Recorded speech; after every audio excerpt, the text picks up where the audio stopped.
had a similar question come from a dad of a biracial son around sort of thinking about discipline, but also how what kind of standards we hold our kids to. So let me pull that one up.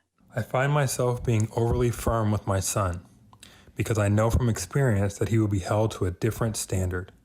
Do you have any recommendations of ways to avoid projecting my anxiety and misgivings onto him? I think that you don't want to hold your child to a different standard per se, but I think it's definitely appropriate and necessary to have a talk with them about how society may treat them differently or hold them up to different expectations. So I think it's about having that balance in terms of socialization of the child who is biracial to really understand that in certain spaces you may be treated differently. So how can you handle that? The piece that is missing sometimes with these conversations with parents is that we talk with them about racism or their potential to experience racism or be treated differently, but we don't give them the tools or talk with them about how to navigate those situations. Right. So I think that is the really important piece for this parents to really think about is that, hey, let's talk about a situation where if you go into the mall or whatever as a teenager,